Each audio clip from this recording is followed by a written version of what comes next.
Mon top 4 de l'année 2022 est Mysterious Skin de Gregg Araki. Au grand nombre de commentaires offusqués que j'ai reçus sur mon vlog sur 1 sur 5 de Carl Zero qui traite du rapport historiquement sombre de la France avec la pédophilie, je peux affirmer que c'est un sujet très compliqué à aborder en 2022 sur Internet.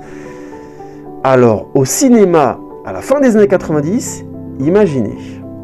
Elle change depuis quelque temps, elle pousse la petite, déjà femme, mais pourtant ce n'est qu'une enfant. Il n'y a pas beaucoup de films comme Mysterious Skin. Et même si c'est l'un de mes tops de 2022, je préfère en fait qu'il n'y en ait pas trop de films comme celui-là.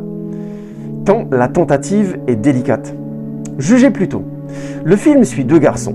Le premier est persuadé d'avoir été enlevé par des extraterrestres, et l'autre a été abusé sexuellement dès ses 8 ans, et à 18 ans, il est amoureux de son violeur.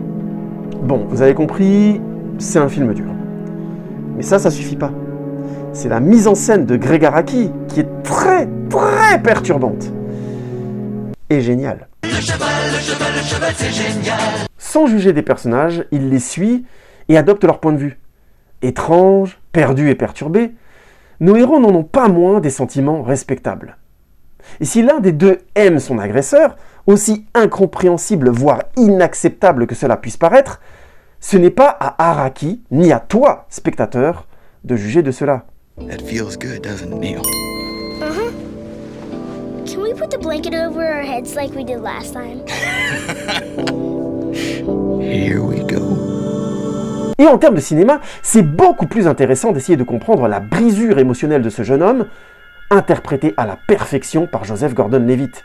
Comment ce type de rapport détruit ce jeune être et lui fait confondre la violence et le plaisir, la manipulation et la séduction. Neil,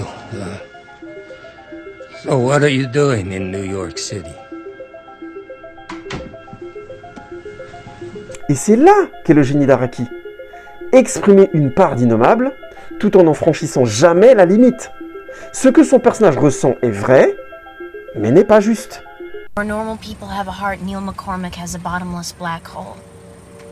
Sur le tournage, le travail avec les enfants a ainsi été parfait, pour que jamais ces derniers ne comprennent ce que le film illustrait.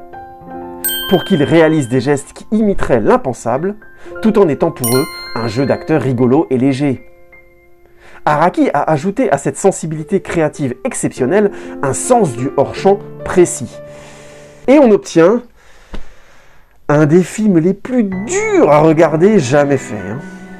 On ne voit rien, mais on sait tout. Ce qui fait que le film frappe encore hyper fort 20 ans plus tard. Et prends cette leçon de mise en scène, Monsieur Zéro. Et putain de merde! Chier à la fin! Qu'est-ce qu'il y a, mon cœur? Ça va? Il y a beaucoup de soleil dehors avant. Ben, c'est super!